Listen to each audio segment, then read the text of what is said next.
Hello. I actually just edited the last version of this video and I ended it in this shirt. It's not even the same day. It's like the following week. I just sleep in this a lot.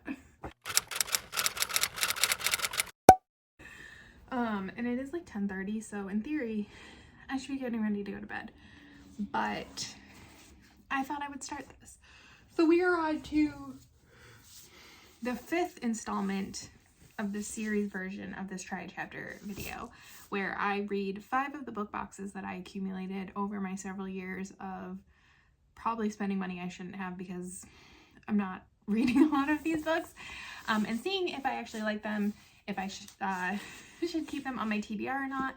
And ideally I pick one to finish. And the first couple of these did not go well. I DNF'd books, but so far it's been okay. And I found a new favorite, so progress. So like I said, this is this series. Oh, hold on. So like I said, this is the series version. So this time we have Lakesedge by Lyndall, Clipstone. I feel like this is going to be creepy and will probably get passed. I will read this one first in case it's creepy. Sisters of the Snake by Sarena and Shasha Nanua, which I was interested in when I remember when I originally got this. I do like the idea of a sister story. Skin of the Sea by Natasha Bowen. I hope I like this one because I think that this cover is beautiful. I feel like because it's so dark in here, because it's like 10:30 at night, you can't tell, but this like color green is just so pretty. And it like goes perfect off of like the skin tone they have for her and like the gold edges. Beautiful book. So hopefully it sticks around. The Coldest Touch by Isabel Sterling. I don't know anything about that one. And then The Bright and the Pale by Jessica Rubinkowski. I feel like I always want to think it's Rubinkowski, but there is a K there. And I have not heard anything about this. Like, at least Isabel Sterling I've heard of. This one, haven't heard the book, people talk about the book or this author. So who knows what that means. Let's get started. Okay, so, and I did, this one, Lakesedge, is just a hardcover. And so, oh, that's a cute little signature situation. Here's the end pages. There was a card, I was gonna say, I feel like I shoved it in here, from the author. I'm not gonna lie, that artwork looks so creepy, but I'm easily creeped out, so not a surprise. On the back it says, there are monsters in the world, there are monsters in the woods, there's a monster in the shadows, and now it knows my name.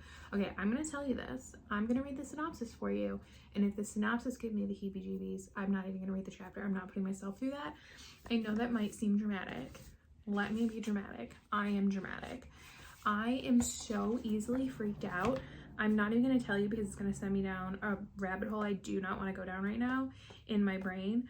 I saw part of a scary movie, a particular one, in my youth, and I had trouble sleeping all summer. I literally had to like exhaust myself before I could fall asleep. Oh, I feel like the regular cover is prettier. I love a girl back shot though. I'm a sucker for it.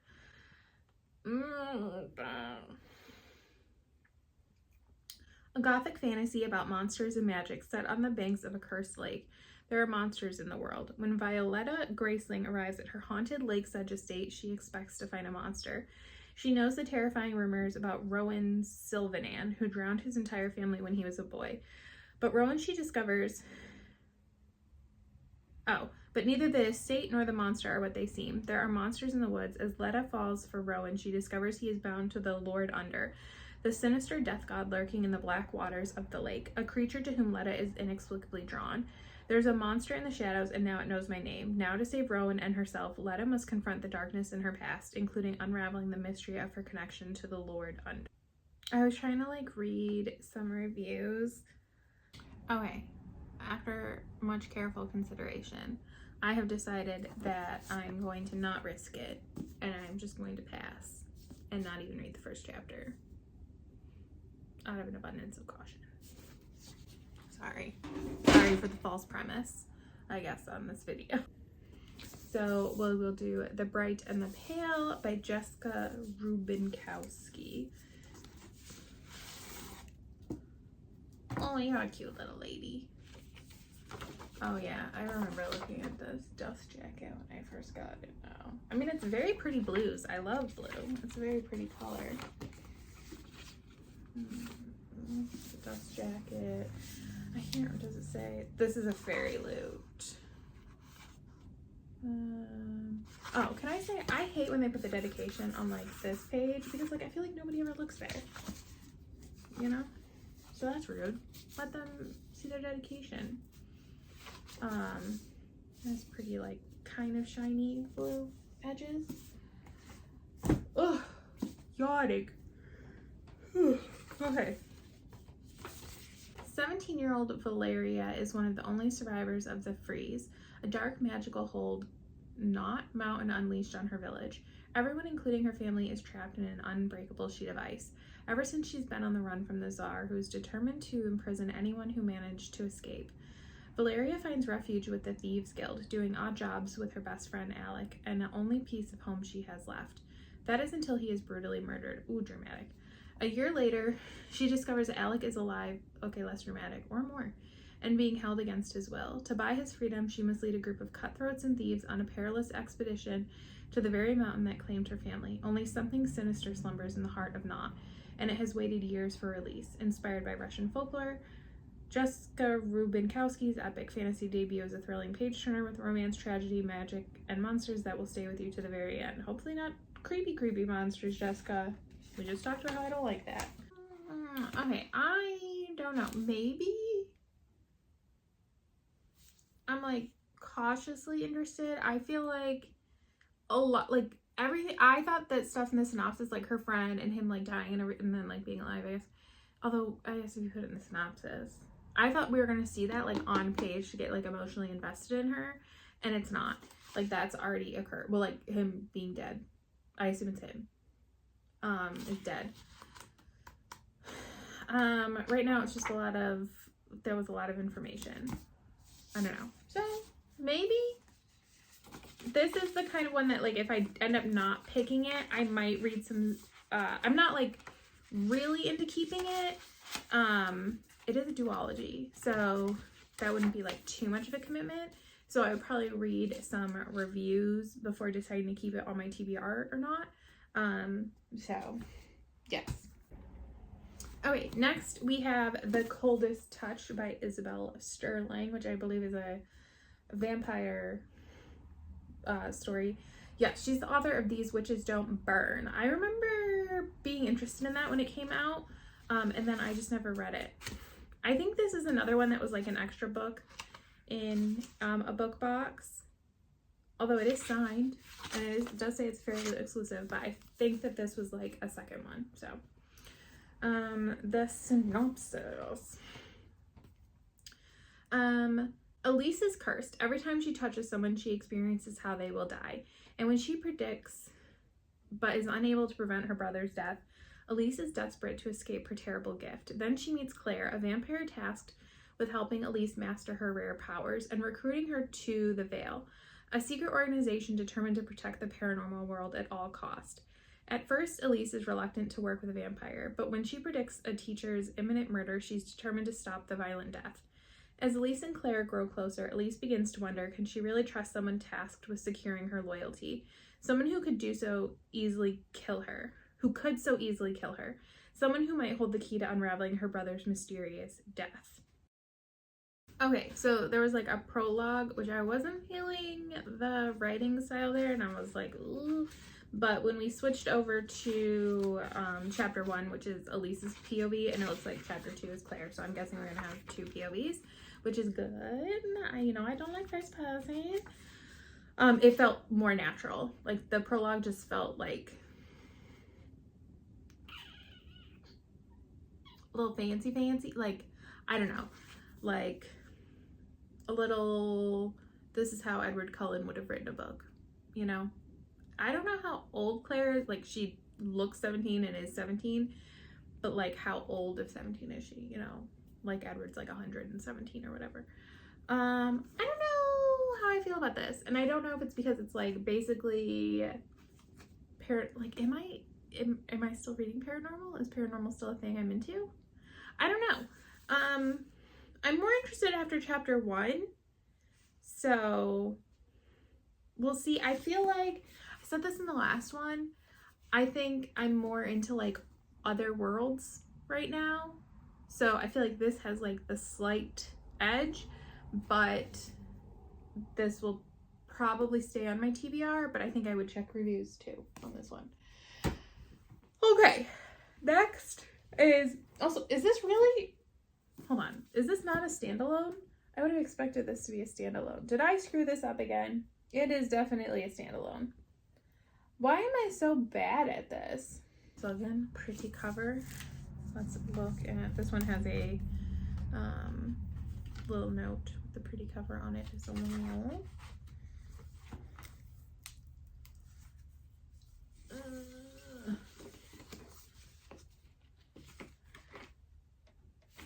Here is the dust. Oh my goodness. Here's a dust jacket. And look at how pretty the naked book is. Oh my gosh. And yeah, this is Owl Crate. Okay, and this is a content note. It says, before you begin reading, please be aware that parts of this book may be triggering for some readers. Skin of the Sea blends 15th century history with fantasy in their depictions of violence, enslavement, death, and suicide.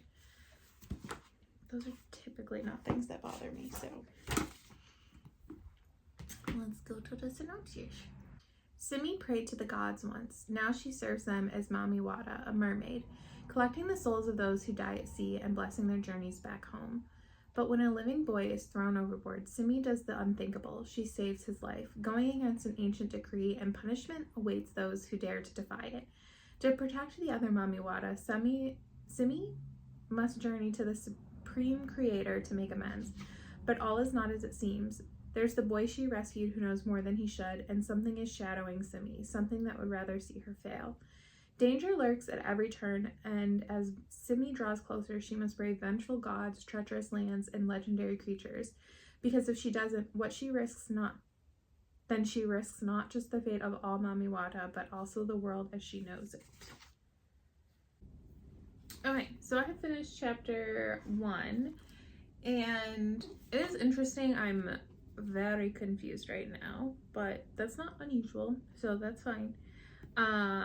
I feel like, so I definitely am keeping this. I feel like I'm leaning towards this a little bit more than the Bright and the Pale. I'm a little worried because I feel like this is probably going to be more emotional, but that's okay. So yes, leaning towards this one right now. Now we are into the last one, which is a thick boy, and that is Sisters of the Snake.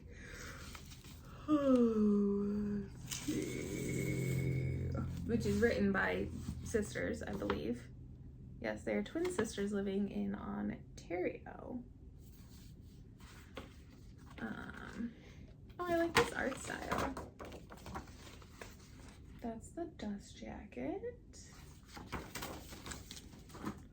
Oh, I think this book has seen some litter. That looked like litter dust. So we have snakes. Snaky snakes.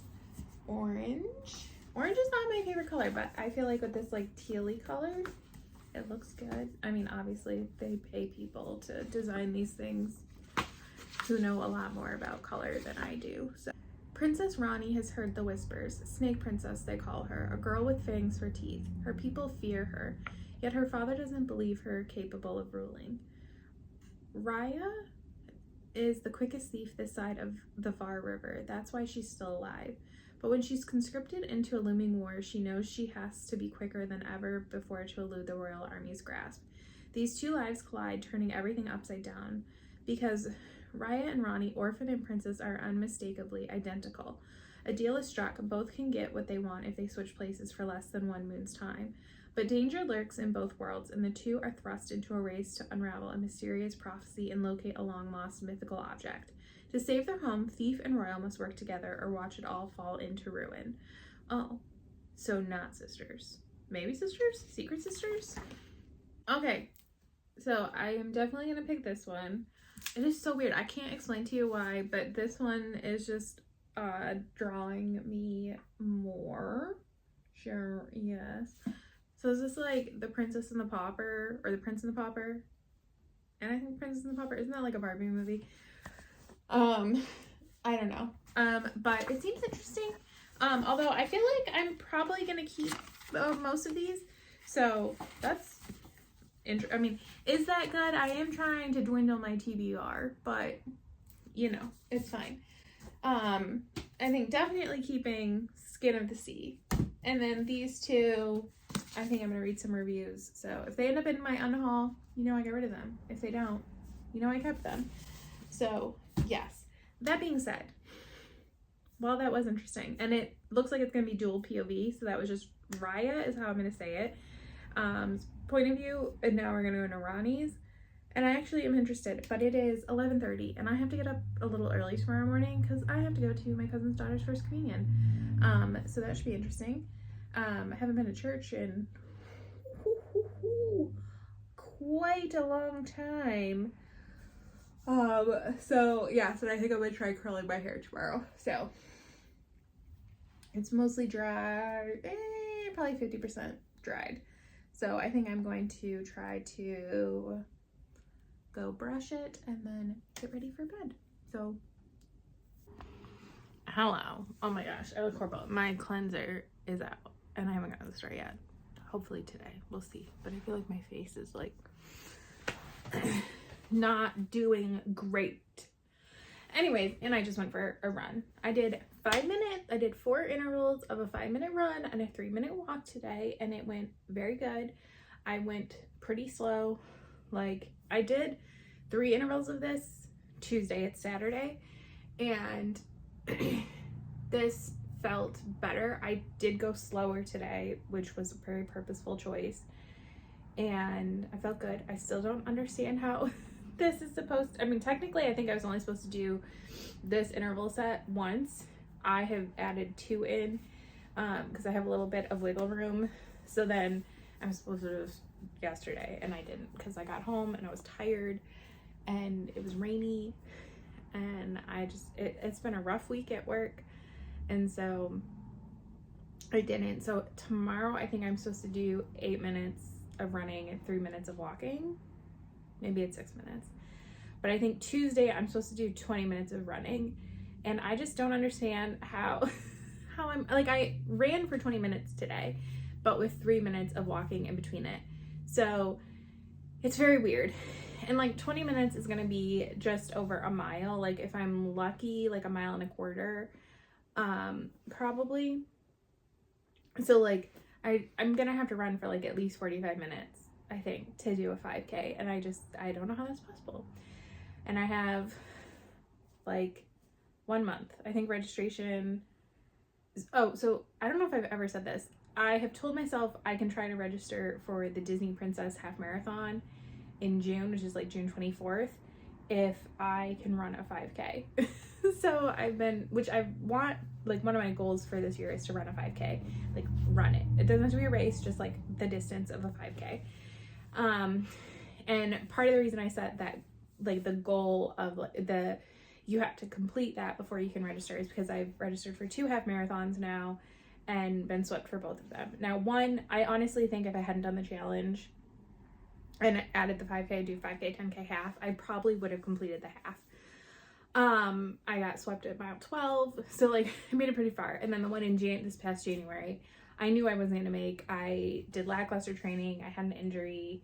It was just like the worst combination of things. So, but it was my fault. So, but I need to make this commitment to myself that I can follow through on this training, and everything. So yes, but today went pretty well. Like my heart rate was decently high, but I feel good. Like I still feel good right now. Like I've been home for like 10 or 15 minutes and I feel that like I don't feel like I'm gonna crash or anything. I might, because somebody woke me up. Because God forbid he cuddle with me while I'm sleeping. No, I have to be awake while we cuddle, even if he sleeps. I don't know. Orange cats are weird, man. Anyways, so on my run, I did listen to Sisters of the Snake. I ended up getting the audiobook. I'm about 40% in. I've gone on vacation since I started this video and everything. So I didn't read on vacation or anything. I had read a decent, I think I'd read about 20% before I went on vacation, and then I read about 20% since I've been back. And I'm running into a similar thing as I did with Legendborn with this one, where when I am reading it, I'm enjoying myself. But when I'm not reading it, I don't feel the desire to read it, if that makes sense.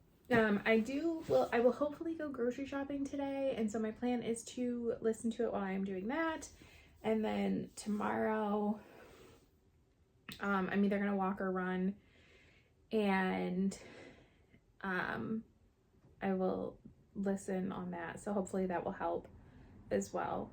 But yeah, I'm enjoying it. It is, I don't know, like, what is happening? They have switched places at this point. I do struggle, if they were not in very different places, like physically at this point, I'm not sure I would know who I was with at each given time, because it's the same narrator and she uses the same voice. And I get it. I think we're at least supposed to believe that they're actually twins. But like, my uncles are twins and their voices don't sound the exact same. And my mom is also a twin, but she has a twin brother. So like, of course their voices don't sound the same. But like, so it's a little hard. And occasionally like in their heads, they like will say things that will remind me, but it's also hard because like in their heads, they're their real selves, but people are calling them the wrong names and everything. I will say I don't find that I have a sister I like better than the other, which is good. I feel like in some ways people might not like Ronnie, who is the princess, right? I think so. But with her thoughts and her actions don't bother me, but the way other people, like we just had like an interaction with Rhea and a maid, and she said something about Ronnie, and I was like, well, that doesn't feel like the Ronnie that we've known in this book. But at the same time, like, she grew up as a princess and all these things, so like I'm not gonna hold her behavior against her. There was just kind of, I think it was a reveal, I don't know. Also, I am curious if there's going to be a romance, multiple romances. I have theories. We are meeting new people. The snake stuff does creep me out. Snakes do kind of freak me out, I'm not gonna lie. So I mean, like, respect to the snakes, they serve an important purpose in the world and everything, but they do give me the heebie-jeebies. So and these snakes, I didn't think about this. So the snakes, because like Ronnie has like a snake familiar or something. I don't know if that's the word they use or not. I can't remember. And her name is Shima. I think she has been like not there very much lately. And she knows that Rhea is not Ronnie. She knows she's Rhea. But the snakes aren't like born or created like when the person who has like the snake magic is formed, like they already exist. Now I don't know, like, does that mean that they have been like familiars with other people in like the royal line or anything? That I don't know. But Shima really freaks me out. Like, I'm hoping that she's not bad. I mean, I'm guessing maybe like the snakes are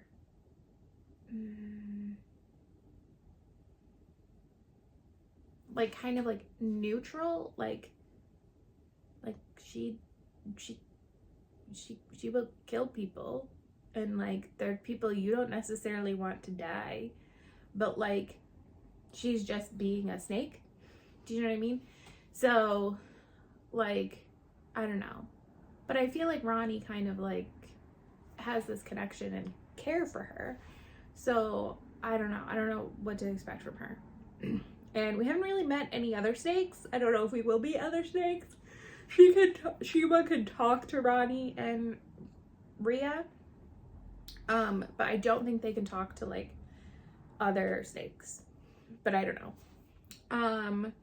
So yes, I am enjoying it, but like I said, I'm not feeling like the urge to pick it up. It is only a duology. I have not looked to see if my library has a second book, so if I finish it, I will, if I do finish it and I am interested, I will probably try to get the second book for my library sooner rather than later and finish it. I did that with A River of whatever that book was by Amanda Joy. I remember her name. A River of Royal Blood. I did that with that because I'm trying to complete series, and so why add more series to my life, you know? We'll see. But yes, so I will update you at some point. Right now I'm gonna read something else, so, and hang out here. I think the hooligans are taking a nap. They did not greet me when I came home from my run, so I think they are upstairs deep napping, you know, away from me and predators, because there's predators in our home or something. I don't know.